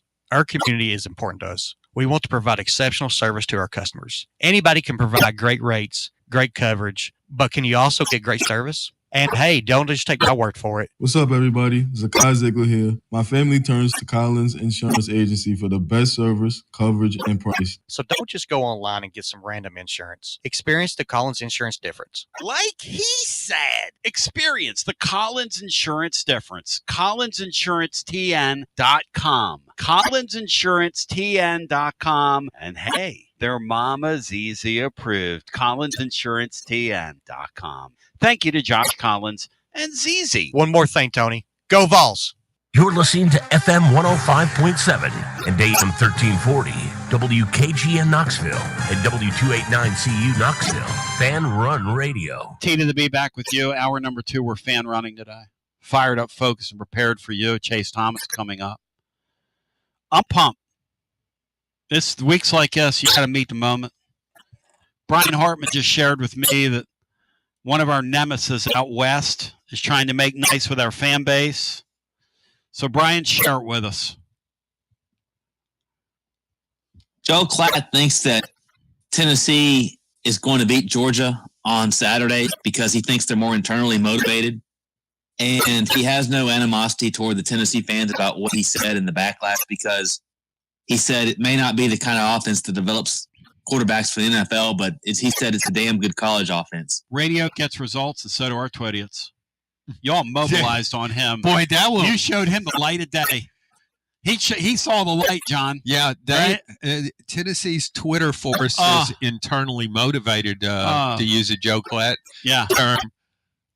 I mean, Joe Klatt was and always will be one of these guys that he is a what do you call those people, Matt, when they're trying to farm getting clicks? There's a word for it in the social media age. I don't know. But he's farming. How many Tennessee fans are going to buy it, John? Going to jump to his? None. None? No. Matt, do you believe him? Do you believe Joel Klatt, Matt? Do you believe he really thinks that? No, just like I don't believe all the stuff he said about Nico last week. He's just, getting attention from a fan base that will give it to him. I didn't even see what he said about. What did he say about Nico, Matt? I didn't see that. No, he said about Tennessee's offense. We talked about it on the show. That's whatever. Okay. I never saw the comments. You just brought it up on air. I thought it was about Tennessee's offense and not. But what he was trying to say is Nico's going to flourish now. Well, Nico got a bum rap at Tennessee. Okay. And everybody knows he didn't get a bum rap at Tennessee. Back to the phones. Well, you got at some point you have to be able to play. Like when you get on a field, I'm glad you have a strong arm, but you have to be able. Which is one thing we're going to talk with Brooks Austin about. And then on Thursday we're going to be joined by Aaron Murray, and I can't wait to unpack that with him because Aaron Murray in his life has seen so many strong arm guys that can't play. There's a lot of guys that can beat you and me in a snowball fight. But they can't beat you and me in a snowball fight because they can't hit you with a snowball. Titans Bill, welcome back in. Appreciate you hanging, brother. All right, don't torpedo me. Now it's your time. And I would never torpedo you. Okay. I was listening to the Buck Rising show, and they had, Brian Callahan's nice little press conference. And I'm over here hearing him. Well, we need to get better doing this. We need to get better doing that. Who's Buck Rogers? Who's that, John? The 25th century? Buck Rising. Was that in the 25th Buck century? Rogers is the Montreal Expos manager back in the day. What? Do you remember Buck Rogers in the 25th century? Did you remember that? Were you a sci-fi guy? No. Nice. What? Bill, I don't know. What are you talking about here? Fingers moving. Comes on. Hey, can I talk, please? Yes, but my fingers moving. He comes on 104.5 The Zone. Okay, and what? Bill, Tony's. They were doing Callahan's press conference. Bill, you need to throw a Hail Mary. Tony's getting ready to No, cut you I off. wouldn't do that to No, him. he is. I've never cut Bill off. He's going to cut you off, Bill. You better bring Bill, some heat right now. You know I've never cut you off. You better throw a high, hard one right now. The fingers in motion. All right, the bottom line, the only thing I got from Callahan yesterday was a bunch of BS. Bill, I thought you guys look pretty good, but you're going to get that quarterback hurt. Why can't they have a decent offensive line around him, Bill? Just decent. Yeah, that's one thing I wish. But I will tell you one thing: this coming Sunday, you're going to be seeing a lot of fans disguised as empty seats. at 1 o'clock, which will be 12 o'clock their time. Bill, I'm trying to think of a pass I could throw you where you could hit an open shot and stay on air, but I hadn't been able to come up with anything. Please deliver. Throw the ball in the end zone and just hope for the best, because Tony's got his forefinger like half an inch from the button. Well, if he gets me off, it ain't the first time. Oh, Bill, come on. Don't do that. Okay, getting back to this Georgia game. Heupel needs to come up with a real excellent game plan if they're going to beat Georgia. If they don't, it could be a long afternoon for our Volunteers. And that's definitely a fact, what I'm telling you, with my hand up. Well, Bill, I'm going to take my hand and I'm going to reach over here to this button, and I'm going to take my fork and I'm going to stick it right in you because you're done. I mean, come on. Back to the fun. I mean, he's great. Josh Heupel's got to come up with an excellent game plan. Great call. The man is an artist. The man has a good point. Bill's an artist. Matt, do we see anything different from the Vols than we've seen through the first couple weeks? How do they shape their game plan for this thing? What's your inkling of what they're going to try and do here? I'd try to establish the run, maybe hit one of those deep shots early that Georgia's susceptible to giving up. Try to get a big play early and lean on your running game. Bill talked about Heupel in the game plan. Tim Banks' game plan is going to be the thing to watch because his was awful last year, and Georgia's picked his team apart in the passing game. All 4 years. So what Tim Banks does will be the key, because you remember last year, the week before, Georgia went to Ole Miss and got destroyed. Gave up like 5 or 6 sacks. Ole Miss lived in their backfield. And then a week later against Tennessee at home, they totally dominated the line of scrimmage, and we couldn't get anything on Beck. We didn't dial up any blitzes. Like, we had just a really bad game plan. So what Tim Banks dials up and what Tennessee can do defensively is probably a much bigger key to the game than what Heupel does. Back to our phones we go. I'll tell you what, the league's really interesting this week, guys. I am flirting with Vanderbilt blowing out, really, really rocking SC Junior's world this weekend. I am flirting with that. We talk saying that out loud, John. I'm really flirting with that. We talk about quarterbacks. How can they respond in a difficult situation? Williams-Brice Stadium can be pretty hostile, and they will be fired up because they're 2-0. Yeah, Beamer ball seems to be working. Vicari Swain is returning every punt he gets for a touchdown. Diego Pavia loves that kind of situation, and I think he's helped create an atmosphere at Vanderbilt like they don't care if they don't have any fans. And they like it when they go on the road and there's a huge crowd there because they think, we're going to shut these people up. I hear myself talking like this about Vanderbilt, and it bothers me, John, somewhat. They're so physical. They should not have that level of athlete that they have. They should not. Are they getting involved in NIL? Is somebody decided to spend some money there? We would never know it, right? No. When you think about how the Clark Lee era started, they lost at home to ETSU by nearly 3 touchdowns. And you thought that guy's going to be gone in 2 years. That is such a great point, Brian. What did they lose? 21, 22 consecutive like 23-3 at home to ETSU, who was not a good FCS team. They've had a lot of losing streaks within the conference, but they lost 20-plus games. Yeah. That's happened before there. I just can't believe I'm saying that into an open microphone, and they're not going to come take it away from me. Let's go back to our phones, your Tony Basilio show. On a Tuesday, you're on the TLD Logistics phone line. Hello, welcome in. Hey, Tony. Hey, guys. A lot to talk about football-wise, Georgia week and all that, but the call to end your show yesterday is really what it's just all about.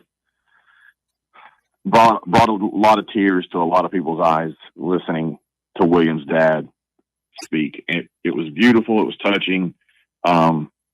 And we all should take a moment and reflect on what he said and what's really important. Yeah, it was really, and the thing that we did is we just got out of the way and let him talk, because I don't know that I've experienced anything like that, Rusty. Man, you handled it. You handled it so perfectly. I just got out of the way, man. That man poured his heart out. Yeah. Mm-hmm. It was beautiful. We all, had moments as we were kids with our dads watching football. The ones of us that love the game the way we do, like me and you and Dixie and all of us, just, we all put ourselves in his world, and it was so beautiful. As far as the game goes, thinking about last year, we outrushed Georgia. We just couldn't get back down. We let him scramble. We let him throw to the tight ends like it was a kid taking candy from a baby. And we're in a one-score game in the fourth quarter, and Dylan Sampson gets hit on a 3rd and 1 that he picks up the first down. He gets hit in the hole, and he fumbles the football. Ball security is going to be huge. Our running backs can't put the ball on the ground. That's number one. And I want to ask you guys, would Josh Heupel go to the refs before the ball game and put a bug in their ear? I know Kirby went and put a bug in the ref's ear in 22, saying when Tennessee throws their bubble screens out to the sideline, it's offensive pass interference because we throw the ball across the line of scrimmage to the bubble. And if he catches it across the line of scrimmage and we're already blocking, it's PI. And we got called for like 2 or 3 of those that day. And since then, it's other coaches have brought it up. Would Josh go to the refs for the game and say, hey, just so you know, the last 4 years, Georgia's defensive backs somewhat get a little handsy when our guys go out for passes? If I could change one thing about Heupel, it would be that he would be more whiny with officials. I don't know that that's his style. I will tell you this, talk to somebody internally about him today. Man, he lives for weeks like this. The thing that the fans don't see about Heupel is that he's hyper competitive. This guy burns in weeks like this. It's not surprising, John, as a player, because he was kind of a limited player. It's not surprising he took over a deal where they had lost their way as a program at Oklahoma and raised their level immediately, where they won a national championship behind him. This guy is a stone-cold winner, is what he is. Josh Heupel doesn't crack the door even a little bit to let people see who he might be behind the facade. That's just not his personality. But I agree. Yeah, he's hyper competitive, and I also think we talk about the quarterbacks he thinks will flourish in this offense and didn't. It seems like he would have more in common with Joey Aguilar. Now, he was a better player. Don't get me wrong. He was a better player coming out of high school and all that stuff. But he's from South Dakota. There are not a lot of eyes on you in high school football when you're at South Dakota. Didn't he go to the junior college? He went to the junior college. He went to Snow, yeah. Yeah, so, I mean, I think he has more in common with Joey Aguilar than he's had with his other quarterbacks. Yeah, and you know what else? When his coaching career hit that fork and he got fired, he had to go to Utah State. He had to go down. He had to rebuild his career. So this guy knows all about what it's like to get kicked in your face. Yeah, you're not good enough. Yeah. And here was a guy that won a national championship at Oklahoma. At the spot where they spit on him. And then Oklahoma saying, well, Josh, thanks for the championship, but you're not quite good enough in this gig. We're going to have to let you go. Hey, Matt, back to Rusty's original point. Do you do that if you're Heupel? Do you walk out there and say, hey, they can't get handsy with us today? I mean, you could try it. I mean, that's the thing. I mean, hypo's on the official that's on their sidelines a lot. It never seems to be beneficial. It's very ineffective. No, they walk on I don't him. know. Yeah, Georgia DB is reactionary, but Tennessee's DBs might actually be able to do that some this year too. From that Syracuse game, even though we're down our 2 starting corners, we might have DBs that have the ability to get a little handsy this year too. There you go. It seems like Dixie's right. Josh does get on that official on his sideline, whoever that side judge is that's always over there with him. But it's all reactionary. It's when when they punt a flag and he loses his mind on him. I want to see him be somewhat proactive and not in a heated way, just in a conversational way. Hey, just look for this for me today. If they're grabbing and scratching and clawing, maybe that's a penalty. I don't know. You're allowed 5 yards to do it, but after that, there's got to be some kind of freedom of movement for our guys. And Dixie's also right. Hood and the freshmen, they're physical, and if we can do that, great. I'm ready to see Boo Carter play a ton of minutes and have him lock down Zachariah Branch. That has to happen this week. Boo Carter needs to chew Branch like he's bubble gum. What's the point of keeping Carter on your team if you're not going to let him roll this week, John? What would the point Amen. be? Amen. No, you're going to put up with all that stuff. I mean, yeah. Well, you saw the difference he can make as a punt returner. So Yeah. And now that all the disciplinary stuff, all the issues of the off season, I agree. It's time to let that go. You either play him or don't play him. If you choose to keep him on the team, to keep him in the lineup, well, then use him. Gosh, we've kind of moved past the concept of him being a two-way player because of all that went on in the offseason. I don't know that I would. Well, I tell you what, in this game, put him out there as a wide receiver. This is a game where I think playmakers are more valuable than ever, and I think it's appropriate to bring up Zachariah Branch, who's also a punt returner, an exciting punt returner, can make a play. This might be a game more than any other where Tennessee misses Jermod McCoy, I think. Oh, man. I mean, you're down your arguably your 2 best corners anyway, and one of your best defensive linemen.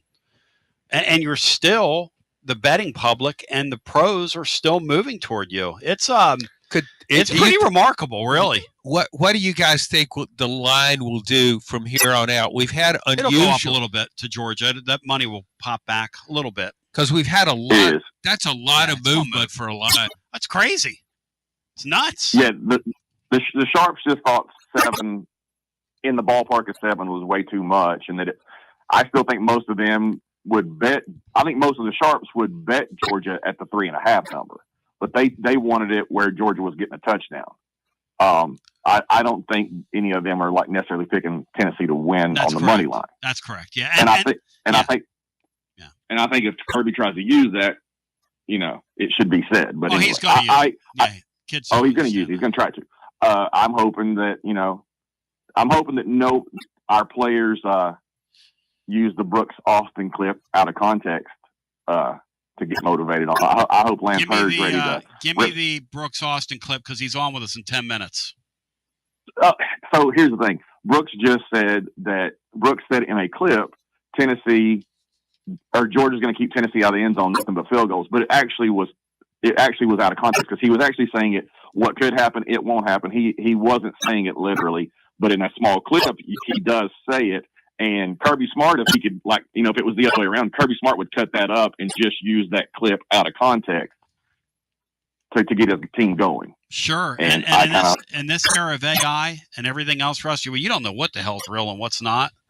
And you're cutting, everybody can edit these videos. And I appreciate the call, but so we'll talk to Brooks about that if he anticipates. And if teams ever do use his stuff, against, if he ever hears about that, because these coaches are looking for any oxygen they can get, John, to get to these young kids. I agree, and they had even long before social media. They used to use your columns. Yeah, and they would also create stories. Oh yes, they would just take something that said so and so said this. And that person never said anything. I mean, they'll use whatever. But I really don't know that this is the kind of game where that matters that much. Kirby Smart is all in these rivalry games. Yeah. That's all he needs to work with. He's going to tell his players, I never beat this team when I was a player. I know what I went 0-4 against these guys, and you don't want to have to live with that. Matt thinks that's part of his secret sauce. The fact that, hey, Matt, that's true, right? This thing matters. You know that whole SEC slogan of it just means more. This Tennessee, Georgia thing, it just means more to Kirby Smart than it ought to, Matt, at this point. Yeah, to him and Will Muschamp, who had been on their staff, the last couple of years. I don't think he is this year officially, but yeah, Tennessee is the game that he circles. And Will Muschamp, I mean, he got Marty Feldman eyes, as they say in the trade. We'll come back. We really need Georgia to have a couple of Kirbys and Muschamps in their secondary again. Back to the phones we go. I'll tell you what, Brooks Austin joins after this. Guests appear on the TLD Logistics Hotline, online at tldlogistics.com. College football fans, Chris Fowler here with the play call. This season, go for Dos with ice-cold, refreshing Dos Equis. It's more than a single play. It's a mindset. Think of it as a 2-point conversion for real life. Taking the risk, making the bold move. Whenever we get the chance to go big, we take it. On the field and off, always go for Dos with Dos Equis. Enjoy Dos Equis responsibly. Copyright 2024 Dos Equis Lager Especial Beer. Imported by Cervezas Mexicanas, White Plains, New York. Whether it's baseball, football, softball, church groups, or schools, if you're raising money, do it with locally roasted Grade A Grounds coffee. I'm Billy Miller, a Vol alum and Knoxville native. You keep 40% of sales, and we donate 5% back to our East Tennessee community. Get started today by visiting our website at gradeagrounds.com. Fall officially begins this month, so now is the perfect time to make sure your home's HVAC system is ready for the season ahead. Don't ignore the warning signs that your heating or cooling system is struggling or nearing the end of its lifespan. And if you need fast, reliable HVAC repairs, seasonal preventative maintenance, or want to invest in a new high-efficiency system, then call the trusted HVAC experts at Pipe Wrench Plumbing, Heating, and Cooling. Whatever HVAC problems you encounter, our certified technicians will make a full assessment and then provide the best long-term solution to keep your home comfortable again all year long. We make it easy with free on-site estimates for replacements and free second opinions on repairs. And if budgets are tight, we offer flexible payment plans including 0% financing with credit approval. Be sure to ask about our 10-plus year warranties that are 2 times longer than industry standards so you don't spend a cent on unexpected costs in the future. So call Pipe Wrench at 865-264-8090 or book online at pipewrench.com to schedule your appointment today. And as always, same-day service guaranteed or the visit is free.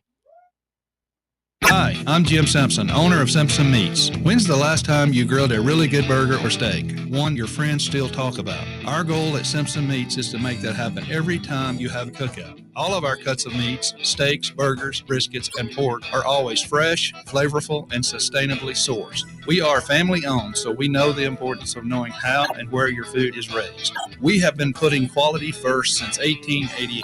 Visit our butcher shop off Lovell Road or online at simpsonmeats.com. Hey there, Basilio family. Jennifer Morris here with Keller Williams Realty. The countdown to fall football is on. Is your fall plan missing the perfect home to watch the Vols make another playoff run? If a new view is on your game day checklist, I'm ready to help you find it. Don't wait until kickoff. Give me a call today at 865-694-5904 or visit my website at nextmovesmokymountains.com. That's nextmovesmokymountains.com, and go Vols.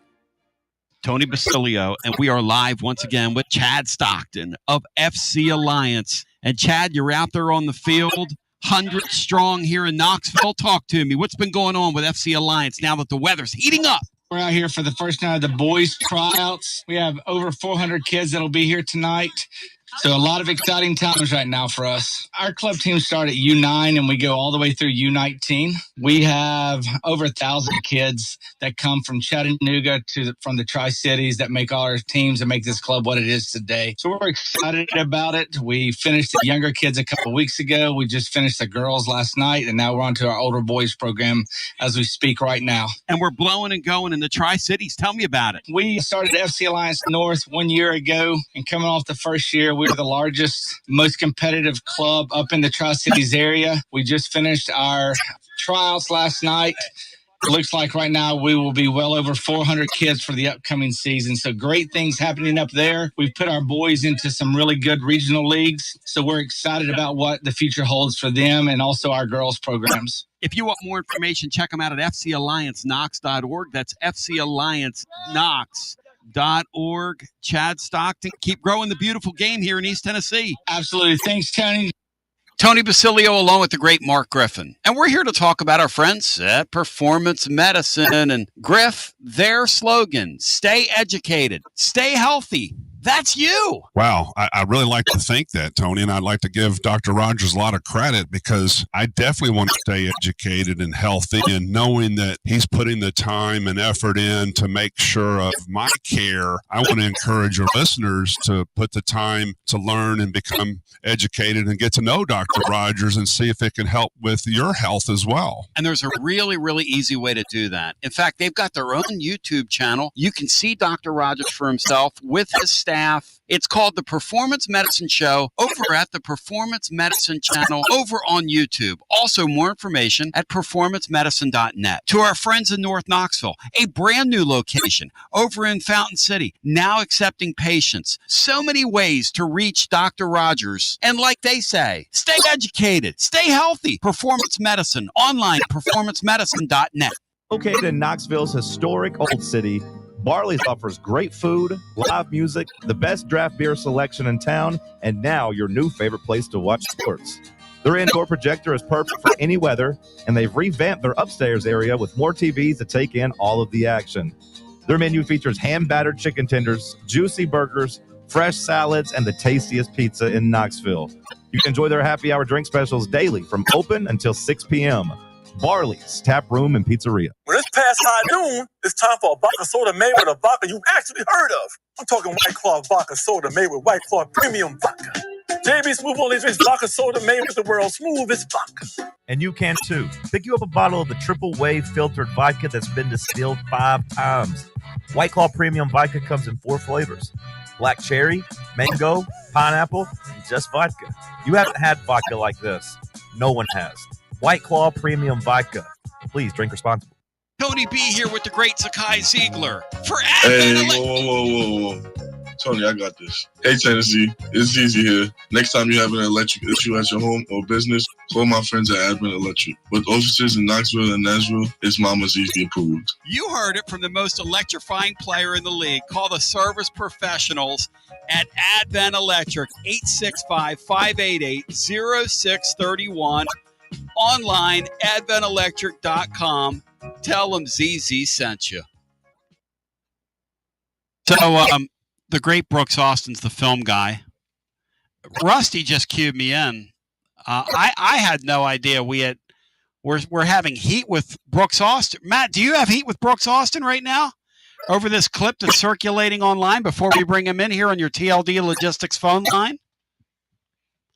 No, not at all. No.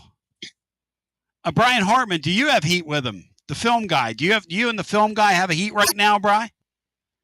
No, why would I? He just told me he's getting called everything but an Italian.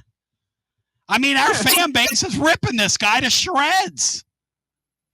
It's warranted. I got taken out of context. It's all good. I said it, and then I immediately backed it up with what I just said was a joke. But what I just said was a joke doesn't hit the timeline. What I said hit the timeline, which was a joke. So you're telling me that somebody took a clip, and willfully is like running. What possesses, John, the person? Because that's the thing that always interests me about fake news makers. What possesses somebody to sit there with like AI, for instance, and create a story? just a false, fake story. What would possess somebody to do that to a guy like Brooks trying to make a living in that space, who's always been always been a quality actor, like in that space? Yeah, but these people don't care anything about that. That's one of the things about social media. There's so much anger on it, and they like creating more anger. You've got a lot of angry people. They're looking for something to get angry about or make other people angry about, and so there you go. Hey, Brooks, I don't know a damn thing about either one of these two teams, and I cover one of them for a living. Yeah. Because we're through 2 games. Georgia doesn't try. When you're watching film, right, and you're trying to break this stuff down, and you do, Yeah. how do you know what you're looking at's really real when Georgia has this gear that they go in when they play somebody they don't care about? And they do have that gear. Yeah, I think both of these programs, to me, have reached the profile and pedigree that you just assume what you're looking at is indeed real. You assume what you're looking at on film is indeed talent. You assume what you're looking at on film is indeed fast and physical. No matter if Syracuse looks pretty bad or if East Tennessee State we know is not very good, or whether it's Austin P or Marshall, I assume that because I know what I have seen on film for the last 3 years from these football programs, I know the high caliber of football players that both of these programs recruit. I assume what I'm looking at is indeed real. And, you know, we can talk about how Georgia didn't really try and they haven't really driven the ball down the field. I think half of that is indeed, yes, they've been very vanilla on the offensive side of the football. And I think the other half of that is legitimate criticism and question marks around the quarterback of whether or not Gunnar Stockton is playing confident football. He is not playing confident football right now, but the good thing about him right now for this football program is that they're able to run the ball at will pretty much through 2 games, something that no matter the quality of opponent, they were not able to do the last 2 years, okay? And also, he's playing on time. At least he's not taking bad sacks. This offense isn't in 2nd and 20s. They're in 2nd and 4s because even though he's not driving the ball down the field, he's at least not avoiding, or he's at least not taking terrible sacks. I guess that's the good news. The bad news is the offense from Tennessee right now is explosive as hell. Playing confident is all get out. And college football has become a game of explosive. If you are not able to win the explosive margins, whether that be limiting your opponent or creating your own, you 9 times out of 10 lose football games, particularly on the road in this conference. In the guest, bringing it long and strong. And it doesn't sound to me, this clip you twidiots have put on this doesn't sound to me like he's saying this, you twidiots. Go ahead, John. Brooks, I think that's a really good point. We talked about this earlier, but against a team like Georgia with a quality secondary, you don't have as many opportunities to make a play against Georgia as you do against garden variety defenses. So when you have that opportunity, you need to cash in on it, and that often can determine these games. What you say? Do you think Gunnar Stockton? Have you seen enough to think, can Gunnar Stockton make plays? Yeah, I mean, he can make plays against like bump and run man-to-man coverage. I saw that on tape against Notre Dame. I see that in his abilities, right? Like, he is what we call a one-ball thrower. He's a firm football thrower. He wants to throw the ball as hard as he can. So if you make it a game of, hey, will Colby Young beat the young starting corner in his first start? Will he beat him on a 5-yard slant? Like, if you make it that simple for him, I think he'll be okay, even in a raucous environment like that. If I were playing Gunnar Stockton based on what I have seen on film, and I don't mean to give away game plans, but I assume the dude's making millions doing this are a whole hell of a lot smarter than I am, so I'm okay saying this. I don't really care saying this. If I were playing Gunnar Stockton, we would simulate zone pressure him all day long. I would not make it as simple as, oh, Lord, they're blitzing me right now. I better get to my best one-on-one beater. Like, Georgia spent a plethora of money, added a bunch of good weapons out of the portal. I would not make this as simple as, is my wide receiver going to beat their corner? That's really simple football. I would make him question what he's seeing all day long because he really kind of has. He has played on time. He's had his eyes in the right spot, but he's not pulled the trigger through 2 games. I would make him do that for 4 quarters with 100,000 people yelling at him. A la Arch Manning in Texas at Ohio State. Yeah, that's Gunner's not played good, but like at least he's not mechanically falling apart. I'm really concerned about what's going on at Texas, man. Like that's weird to me. I watched a guy that's mechanically clean last year. Now he's got the pressure of the world on him, and he looks like he's falling apart mechanically. We're overstriding. We're leaning off the midline. Like, we're doing a lot of bad stuff from a dude that I know has been mechanically coached up since he picked up rocks and started throwing them when he was a toddler. Brooks, do you buy into the possibility that there really might be something wrong with his shoulder? Because normally in today's game, nobody wants to put anything on tape when they're not 100%. And I wonder, do you think there could be something wrong with him? Looking at it on film, it looked like it was either that was the only excuses, the only possibilities looking at it from an outsider's perspective are that kid is obviously hurt, or the weight of the world has made those mechanics fall apart, which can happen. Like, we can get the yips. Football players get the yips too. Baseball players get the yips. Like, we get way too pressed. We start to overstride. We start overdoing. We start overworking. And all of a sudden, we're out of whack all over the place. So that's an option. Or he's hurt. So I thought he might be hurt. I started talking to Texas people, and they're like, no, he has days in practice where it happens. It just falls apart, which makes it I understand why they didn't play the kid last year, because you can't throw that kid in situations if that's what it's going to be. If it's going to be, today we are overthrowing everything. We have no coof about us.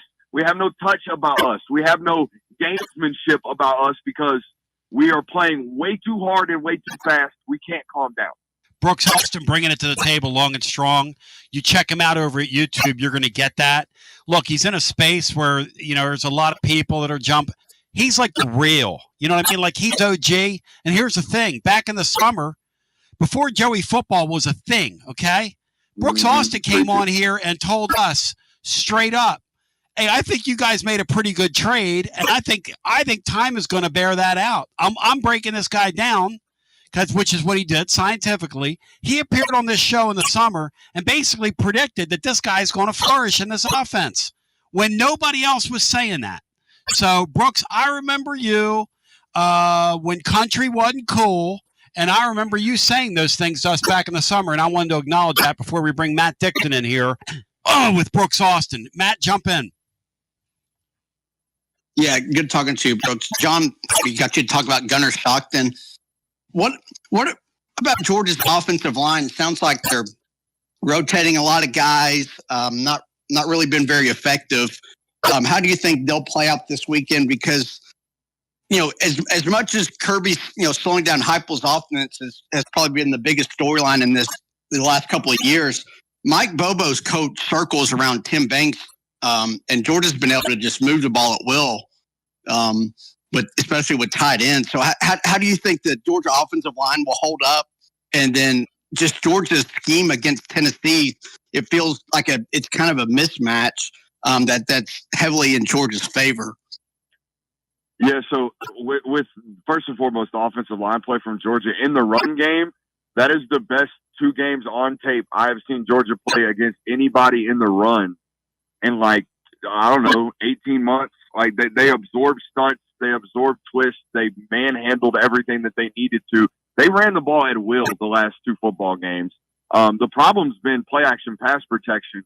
They're not asking the quarterback to do a ton. The quarterback isn't really confident, but the times in which he actually is and wants to throw the ball down the field, they're slipping up in pass protection. They're doing what I'd call a failure of not collecting the right work, right? In play action pass, everybody's playing the run, and then they realize where the quarterback is, and they start to redirect. Well, offensive linemen can't be getting lazy in that they think it's run portion of the game. They have to be prepared for when the defense recognizes pass. They've been really, really bad at that through 2 games, which is a problem because they're trying to be a run, play action football team. They're trying to be a run it down your throat, I'm going to throw it over your head when you overcommit to the run type of football team. So they've got to get that cleaned up as they go into this matchup with Tennessee. There's no doubt about that. I appreciate the love on the Joey Aguilar stuff because it was very obvious and blatant to me that the quarterback that y'all had last year was not playing quarterback. He was playing, oh, no, he ain't open, I'm going to run. That ain't playing quarterback. The guy y'all got now plays quarterback. That's like a real difference. And you can see it in the offensive production. You can see it in the offensive action. You can see it in how y'all play football because the quarterback's playing quarterback, not I'm going to run. Gah! Brian Hartman, jump in here. Yeah, how much do you think that Kirby Smart circles this game every year, and it seems like that he probably will this year too? How much do you think that's played into the result, or has it been Georgia's just had so much better personnel in the 8-game winning streak they have? Yeah, look, I don't think it's necessarily about like circling there, like getting the guys up for this one matchup for Kirby. Like, it's a stylistic matchup problem for Heupel, and this is why I always pick Georgia in this matchup until Heupel finds a way, which I think, by the way, and you'll hear me get to this, I think he spent the entire offseason finding a way. But stylistically, here's what Tennessee is trying to do. Tennessee is trying to stretch you out and stress you out, put you outside the numbers with wide receivers, and make you play the box light, right? Make you lighten the box and make you play the run with lesser bodies than you're supposed to because you're so worried about the deep action outside those numbers. So the box gets really, really light. That's the whole purpose. That's why y'all run the football really, really well. That's why your whole system is predicated on being able to run the football effectively.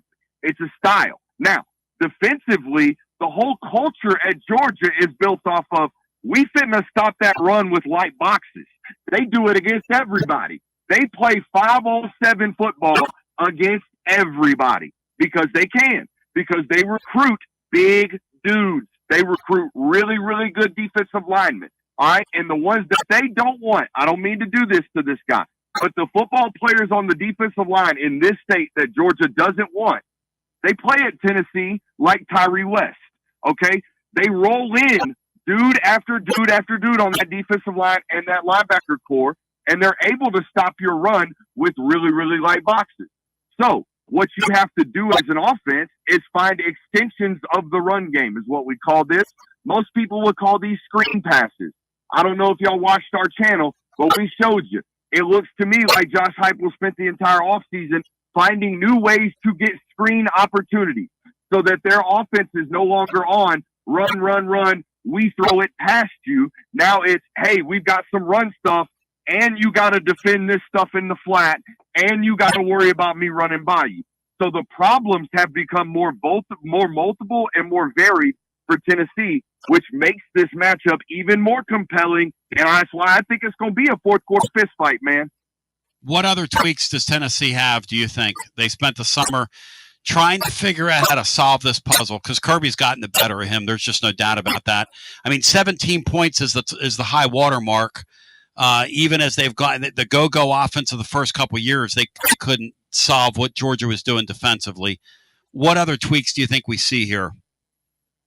Well, I think first and foremost, like I said, having a quarterback that can compete from within the pocket is really, really important. I think having spent last week, it looked like to me, spending the entire week trying to get Mike Matthews confident, that's really, really important. But I think the style versatility that they've added to this offense, like you guys are bunching, you guys are motioning a little bit more than normal. It's really hard to motion in wide choice because the wide receivers are outside the numbers. You can't really run jet stuff. But if we start in bunch and then move out to that stuff, you guys have just added more and more things over the years. And that's, again, one of the things I respect the hell out of Josh Heupel, the football coach, because we're 10 years into this thing, man. We're like 12, 15 years into this coaching thing, and he keeps adding. He just keeps finding ways to do his thing a new way, and that's the whole game, baby. That's the whole game. Once somebody figures you out, we got to move chess pieces and find new ways to put them in checkmate. He's finding ways to do that. Brooks, when I look at Georgia's defense, which is as sound as ever, plenty of good players, I don't see the star power that I saw on their 21-22 teams when they could interchange Davis and Carter, for example, a defensive tackle. At least in 21 they did that. But I'm wondering, after what you said, maybe I'm underrating. You think there's still a lot of big-time players on this Georgia defense, right?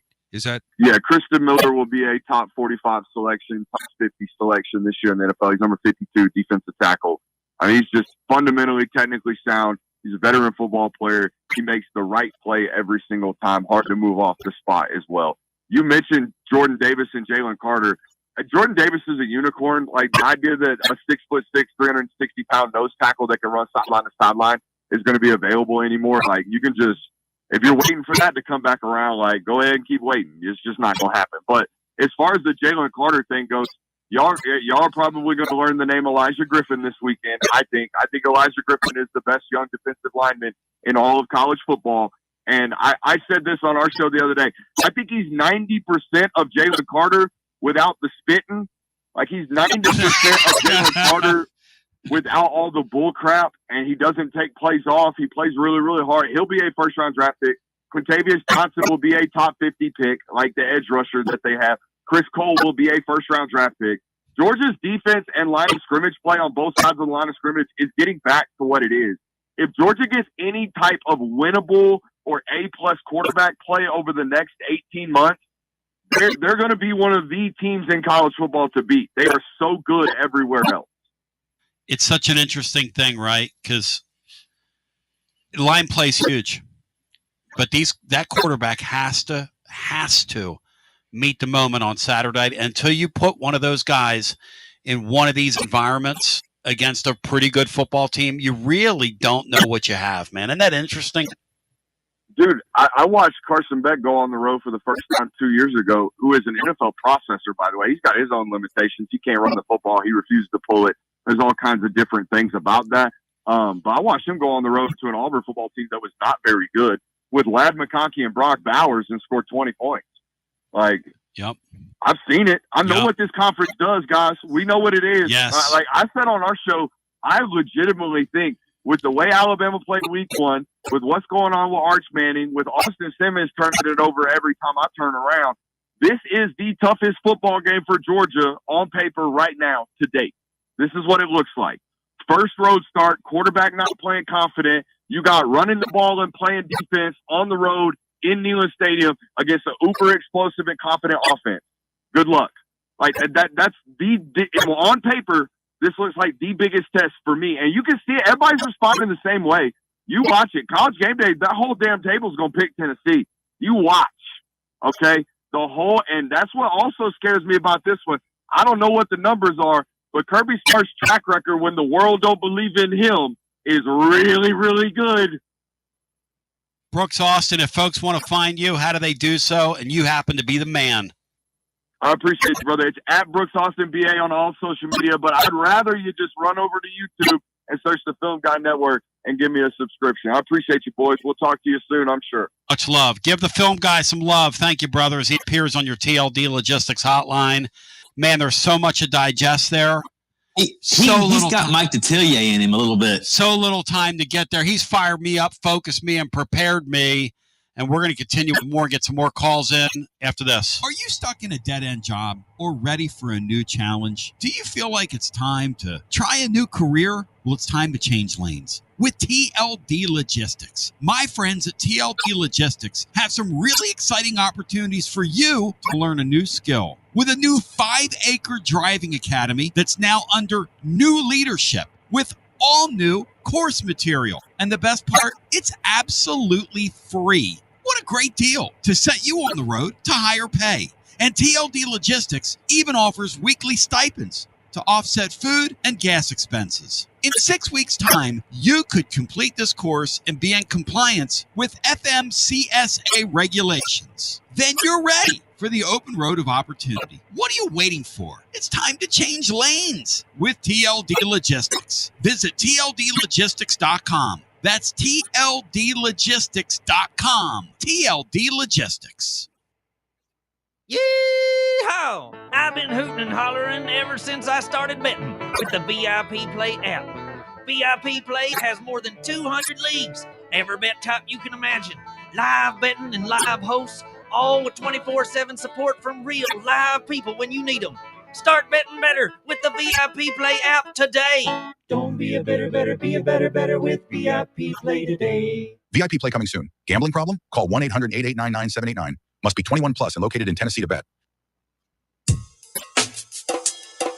TB here for Cedar Bluff Plumbing, a live and local company that's been serving our area for over 32 years and counting because every customer counts, and I mean no job is too small. Cedar Bluff Plumbing is voted #1 by City View magazine because multiple plumbing experts are on call to serve all your plumbing needs. Chances are there'll be a plumber in your area when you call, and they won't send some salesman to your house. You're going to get a high character, trustworthy, highly trained plumber who will serve you. Not like some of these guys that look like they came off the set of America's Most Wanted. Cedar Bluff Plumbing is Basilio tested and approved and will go the extra mile for you because Chucky Mack is a servant of the people and my consigliere to the throne, celebrating over 32 years of serving living volunteers. Cedar Bluff Plumbing. Call 588-4448. That's 588-4448. Cedar Bluff Plumbing. College football fans, Chris Fowler here with the play call. This season, go for Dose with ice-cold, refreshing Dos Equis. It's more than a single play. It's a mindset. Think of it as a 2-point conversion for real life. Taking the risk, making the bold move. Whenever we get the chance to go big, we take it.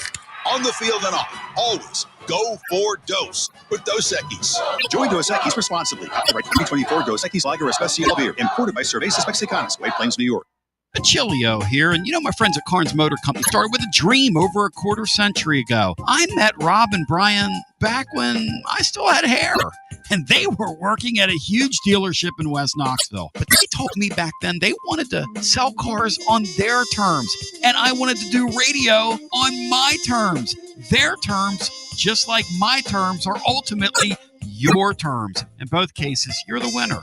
A Car Guru's National Award winner with a 5-star rating on all sites, just like our Vols. Everything about buying a car from Carnes Motor Company is no hassle. They specialize in high-quality pre-owned vehicles between the $5,000 to $25,000 range. And if you need to sell a car, they'll either buy your car or they'll help you sell it. Carnes Motor Company also has a top-notch service department.